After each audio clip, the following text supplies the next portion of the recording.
অনেক মানুষ এভাবে বলে মৃত্যুর পরের জীবন এটা অযৌক্তিক। অনেকে পরকালের জীবনে বিশ্বাস করে না, সর্বশক্তিমান আল্লাহকেও বিশ্বাস করে না। তাকে যুক্তি দিয়ে বোঝাবো কিভাবে? এখানে যুক্তিটা হচ্ছে, একটা লেকচার দিয়েছিলাম কোরআন এন্ড মডার্ন সায়েন্স।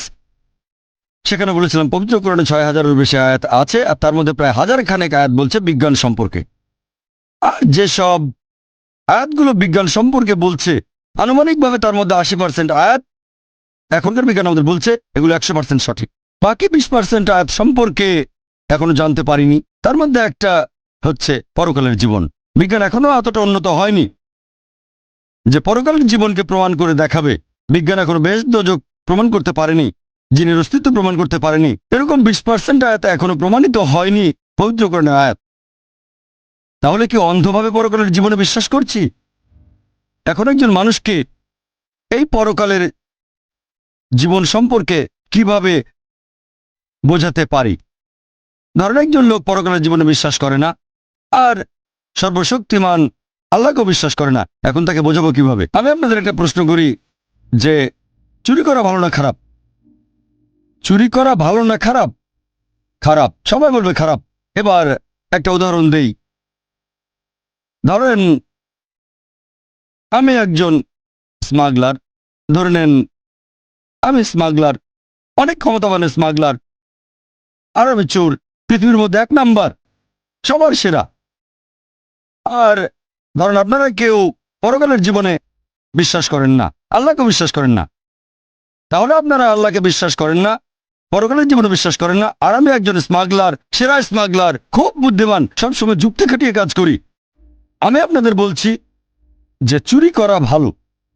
একটু আগে আপনারা সবাই বললেন যে চুরি করা খারাপ, চুরি করা খারাপ।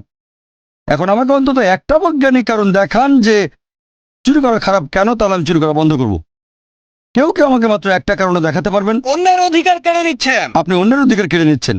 মেনে নিলাম যে আমি অন্যের অধিকার কেড়ে নিচ্ছি। আমি হয়তো কারো ১,০০০ টাকা চুরি করছি, তার অধিকার কেড়ে নিচ্ছি। এটা তার জন্য খারাপ, আমার জন্য না। আমি বলছি যুক্তি দিয়ে বোঝান যে এটা আমার জন্য খারাপ কেন। যদি কারো কাছ থেকে ১,০০০ টাকা চুরি করি তাহলে ভালো হোটেলে খাওয়া দাওয়া করতে পারবো, 5 স্টার হোটেলে যেতে পারবো, সিনেমা দেখবো, এটা আমার উপকার হবে। আপনারা আমাকে যুক্তি দেখান যে এটা আমার জন্য কেন খারাপ হবে। যার চুরি যাচ্ছে তার জন্য এটা খারাপ। পুলিশ শাস্তি দেবে। আরেক ভাই বললেন পুলিশ আমাকে শাস্তি দিতে পারে, পুলিশ আমাকে অ্যারেস্ট করবে। ভাই পুলিশ তো আমার পকেটে আছে, মন্ত্রী মিনিস্টার আমার পকেটে। বলছি তো আমি হচ্ছি সেরা স্মাগলার, পৃথিবীর মধ্যে ১ নাম্বার। মনে রাখবেন প্রথমেই বলেছি যে ধরে নেবেন আপনারা হলেন সেই সব মানুষ যারা আল্লাহকে বিশ্বাস করে না, পরকালে বিশ্বাস করে না, আর আমি স্মাগলার। এখন আপনারা আমাকে বোঝাবেন যে চুরি করা খারাপ। মাত্র একটা লজিক্যাল কারণ দেখান। এটা তো হারাম, চুরি করা হারাম কাজ। হারাম? হ্যাঁ হারাম আপনার কাছে, আপনি চুরি করবেন না, কিন্তু আমার কাছে তো হারাম না। আপনার কাছে হারাম হলে, নিষিদ্ধ হলে আপনি চুরি করবেন না। কে আপনাকে চুরি করতে বলছে? আমি বলছি আমাকে প্রমাণ দেখান। আমি খুব লজিক্যাল মানুষ, মাত্র একটা লজিক্যাল কারণ দেখান যে এটা কেন খারাপ, তাহলে আমি আর চুরি করবো না। মাত্র একটা, দুটো লাগবে না, মাত্র একটা কারণ দেখান। একদিন আপনারও চুরি যাবে। একদিন আমারও চুরি যাবে? খুব ভালো ভাই, খুব বুদ্ধিমান, অন্য কেউ চুরি করবে। ভাই বলেছি তো আমি ১ নম্বর মাফিয়া। আমার ১০০ জন বডিগার্ড, ১০০ জন বডিগার্ড স্টেজের পেছনে আছে, সবার কাছে AK-56 রাইফেল। ছোটখাটো চোরের বাসা চুরি হতে পারে, আমি তো পৃথিবীর ১ নাম্বার। আমার সঙ্গে বডিগার্ড থাকে, এখানে চোর আসবে না।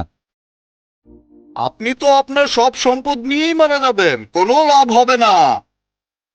সব সম্পদ নিয়ে মারা যাবো? আমরা সবাই মারা যাবো, এতে সমস্যা কি? সবাই তো মারা যাবো, আপনি মরবেন না? মারা যাওয়ার আগে জীবনটা উপভোগ করবো। আপনার বিবেক বাধা দেবে। আমার বিবেক এখানে বাধা দেবে? ভাই বিবেক এখানে কোনো ঝামেলা করবে না। আমি খুব লজিক্যাল মানুষ, আপনার বিবেক বলছে তাই আপনি চুরি করবেন না। আমি খুব লজিক্যাল মানুষ, আমার বিবেক কখনো বাধা দেয় না। আমি আপনাদের বলছি আমাকে একটা লজিক্যাল কারণ দেখান। আপনার বিবেক যদি বলে খারাপ কাজ, আপনি চুরি করবেন না। আমি তো বলছি এটা ভালো, চুরি করলে আমার উপকার হবে, জীবন উপভোগ করতে পারবো। তাহলে কেন খারাপ? এটা তো ভালো। আপনাদের উত্তর দেওয়ার সময় শেষ, এবার টেবিলটা উল্টে দিতে হবে। আপনার কাজটা ঠিক না, কারণ আপনি চুরি করছেন, স্মাগলিং।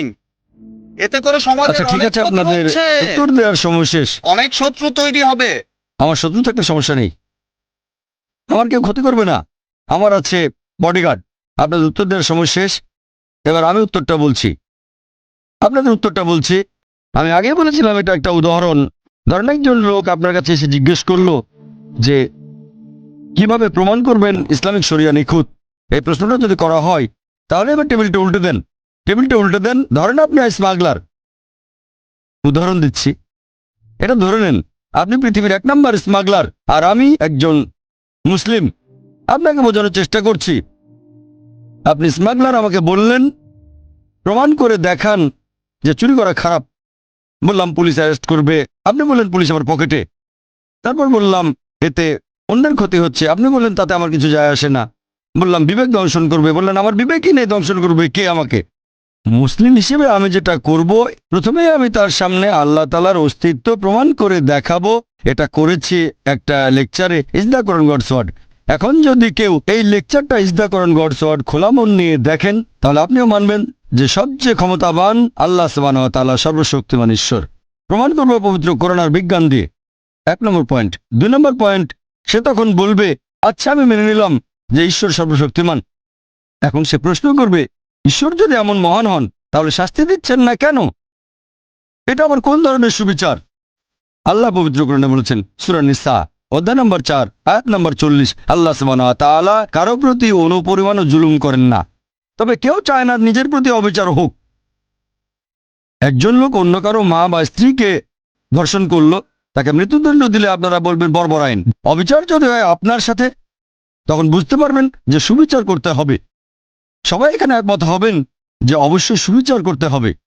এখন প্রশ্ন হচ্ছে এই পৃথিবীতে আমরা সুবিচার করবো কিভাবে? সবাই তো সুবিচার পাবে না। যেমন ধরেন, আপনি এটা জানেন যে হিটলার 60 লক্ষ ইহুদিকে হত্যা করেছিল। কতজন? 60 লক্ষ ইহুদি। ধরেন আপনি আজকে হিটলারকে ধরলেন, তাকে এখন কি শাস্তি দেবেন? কি শাস্তি দেবেন? ম্যাক্সিমাম তাকেও গ্যাস চেম্বারে পাঠিয়ে দেবেন। তাতে মাত্র একটা জীবন ক্ষতিপূরণ হবে। বাকি 59,99,999 জন ইহুদি ছিল, তাদের ব্যাপারে কি হবে? তারা সুবিচার পাবে না? এটা আবার কোন ধরনের আইন? একে সুবিচার বলবেন? আল্লাহ পবিত্র কোরআনে বলেছেন, সূরা আলে ইমরান অধ্যায় নম্বর 3 আয়াত নম্বর 185, যে কুল্লু নাফসিন যায়কাতুল মউত। জীব মাত্রই মৃত্যুর স্বাদ গ্রহণ করবে, আর চূড়ান্ত বিচার হবে রোজ কিয়ামতের দিনে। আর যাকে দোজখের আগুন থেকে দূরে রাখা হবে, বেহেশতে নেওয়া হবে, সে পৃথিবীর উদ্দেশ্য অর্জনে সফল কাম। কারণ এই পার্থিব জীবন এটা ছলনাময় ভোগ বিলাসিতা ব্যতীত আর কিছুই নয়। তাহলে চূড়ান্ত হিসাব কিতাব, চূড়ান্ত বিচার সেটা হবে রোজ কিয়ামতের দিনে। সেটাই হচ্ছে চূড়ান্ত হিসাব কিতাব। তাহলে যেভাবে একজন মাফিয়াকে বাধা দেবেন, সেটা হচ্ছে আখিরাতের জীবনের শাস্তি। এটা দিয়ে ইসলামিক শরিয়া সম্পূর্ণ হয়। আর আল্লাহ সুবহানাহু ওয়া তাআলা যদি আখিরাতে হিটলারকে শাস্তি দিতে চান, আল্লাহ পবিত্র কোরআনে বলেছেন সূরা নিসা অধ্যায় নম্বর 4 আয়াত নম্বর 56, যারা আমার আয়াত প্রত্যাখ্যান করে তাদের দোজখের আগুনে দগ্ধ করব। আর তাদের চামড়া যখন পুরোপুরি দগ্ধ হয়ে যাবে, সেখানে নতুন চামড়া দেওয়া হবে যাতে তারা ব্যথা অনুভব করতে পারে। এখনকার বিজ্ঞান জানতে পেরেছে আমাদের চামড়ার নিচে পেইন রিসেপ্টর থাকে। তাহলে আল্লাহ সুবহানাহু ওয়া তাআলা যদি হিটলারকে পোড়াতে চান 60 লক্ষ বার, তিনি তা পারেন। 1,20 লক্ষ বার করতে পারেন। তাহলে চূড়ান্ত শরিয়া আর ইসলামিক আইন তখনই বুঝতে পারবেন যদি বিশ্বাস করেন আখিরাতে। যদি আখিরাতে বিশ্বাস না করেন, তাহলে চুরি করাকে খারাপ বলবেন না, ধর্ষণকে খারাপ বলবেন না, এই সব কিছুকে তখনই খারাপ বলতে পারবেন যদি পরকালের জীবন থাকে। তাহলে এই হলো পরিপূর্ণ শরিয়া। আমি একটা উদাহরণের কথা বলে আমার লেকচার শেষ করব। যখনই আপনি শরিয়াকে বিচার করতে যাবেন, বিশুদ্ধ উৎস দিয়ে বিচার করবেন, মানে পবিত্র কোরআন আর আমাদের নবীর সুন্নত অর্থাৎ সহিহ হাদিস। এখানে একজন মুসলিমের কাজ বা মুসলিম সমাজের কাজ দেখব না। আমি জানি প্রত্যেক সম্প্রদায়ের ভেতরেই কিছু কুলাঙ্গার থাকে। কিছু লোক নিজেদের মুসলিম বলে কিন্তু শরিয়া মেনে চলে না। ইসলাম বলছে মদ পান করো না, মাদকদ্রব্য নিও না। এরকম অনেক মুসলিম আছে যারা এসব কাজে অমুসলিমদের চেয়েও পাকা। আমি এটা জানি।